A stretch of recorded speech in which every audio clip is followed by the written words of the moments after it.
ప్రభుత్వం అందజేస్తున్న చంద్రన్న కానుకల సరుకుల సరఫరాలో గుత్తేదారులు అక్రమాలకు పాల్పడుతున్నారు. టెండర్ల సమయంలో చూపించిన శాంపిల్స్ కు తర్వాత పంపిన సరుకులకు మధ్య చాలా తేడా కనిపిస్తోంది. కొన్ని సరుకుల్లో నాణ్యత లోపం కొట్టొచ్చినట్లు కనిపిస్తోంది. తక్షణం స్పందించిన ప్రభుత్వం గుత్తేదారులపై చర్యలకు సిద్ధమవుతోంది.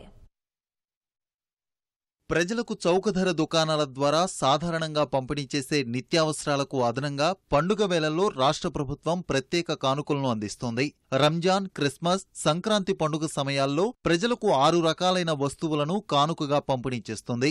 వీటిలో కొన్నింటిని రైతుల నుంచి కొనుగోలు చేసి మిల్లర్లకు అందించి ప్యాకింగ్ చేయిస్తోంది. మరికొన్నింటిని టెండర్లు పిలిచి బయట నుంచి కొనుగోలు చేస్తోంది. టెండర్లలో పాల్గొనేటప్పుడు సరఫరా సంస్థలు మొదటి రకం నమూనాలను చూపిస్తున్నాయి. టెండర్ ఖరారైన తర్వాత సరుకుల సరఫరాలో నాణ్యతా ప్రమాణాలు, నిబంధనలు పాటించడం లేదు. గతేడాదితో పాటు ఈ ఏడాది కొన్న సరుకుల సరఫరాలో కూడా నాణ్యతా లోపాన్ని పౌర సరఫరాల శాఖ గుర్తించింది.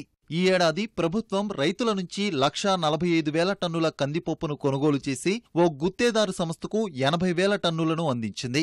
గుత్తేదారుడు వాటిని ప్యాకింగ్ చేసి తిరిగి పౌర సరఫరాల కేంద్రానికి పంపాడు. కానీ వాటిలో నాణ్యతా లోపాలు తలెత్తాయి. కృష్ణా జిల్లా పెనమలూరులో రాష్ట్ర పౌర సరఫరాల శాఖ మంత్రి ప్రత్తిపాటి పుల్లారావు, మచిలీపట్నంలో రాష్ట్ర ఆహార కమిషన్ చైర్మన్ పుష్పరాజ్ ఒకే రోజు తనిఖీలు నిర్వహించి అవకతవకలు గుర్తించారు. ప్రభుత్వం పంపిన కందులకు గుత్తేదారుడు పంపిన వాటికి మధ్య నాణ్యతలో తేడాను గుర్తించిన మంత్రి ప్రత్తిపాటి ఆగ్రహం వ్యక్తం చేశారు.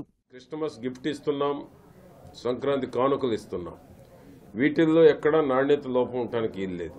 ఇక్కడికి వచ్చి చూస్తే కందిపప్పు కొంత సెకండ్ వెరైటీ వచ్చినట్టుగా కనపడుతూ ఉంది. అందుకనే రేపు ఎక్కడైతే మేము డెలివరీ ఇచ్చామో కందులు కన్వర్షన్కి, ఆ కన్వర్షన్ ఇచ్చినటువంటి పాయింట్కి మేము ఇచ్చిన కందులు యాజ్ ఇట్ ఈజ్ వస్తున్నాయో రాదో రేపు ఇప్పుడే మా జిఎంకి చెప్పాను. ఇమీడియట్ రేపు విజిట్ చేసి ఎక్కడైతే ఈ యొక్క గవర్నమెంట్ కందులు తీసుకుపోయారు, కన్వర్షన్ చేసి ఇస్తున్నారు, వచ్చిన డెలివరీకి మనం ఇచ్చిన కందులు నేరుగా వేస్తే కన్వర్షన్ వచ్చేటువంటి వాటికి డిఫరెన్స్ ఏమైనా ఉందేమో వెరిఫై చేయమంటారు. ఎందుకంటే గతంలో ఒక ట్రేడ్ ఇదే చేశాడు, మనం ఇచ్చినవి అమ్ముకున్నాడు, గ్రేడ్ తీసుకొచ్చి డెలివరీ ఇచ్చాడు.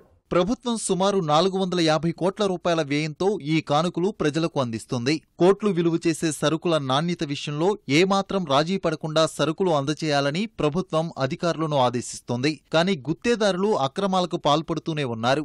శాంపిల్స్ కూడా మనం పంపించడం జరుగుతూ ఉంది. సేఫ్టీ వాళ్ళకి ఈ ఆటా కానీ, అదే మాదిరిగా రెడ్ గ్రామ్ దాల్ కానీ, మరి ఇంకొకటి ఏంటంటే రెగ్యులర్ పీడిఎస్ సప్లై చేసేటువంటి కందిపప్పు ఎవరో కార్తికేయ ఇండస్ట్రీస్ అని చెప్పి అంటా ఉన్నారు. ఎలాంటి నోటిఫికేషన్స్ లేకుండా, ఎలాంటి డిక్లరేషన్ లేకుండా వాటన్నిటిని కూడా గోడౌన్లోకి సప్లై చేశారు. మరి అది చట్టరీత్యా నేరం. అందుకనే లీగల్ మెట్రాలజీ వాళ్ళని కూడా ఆదేశిస్తూ ఉన్నాం.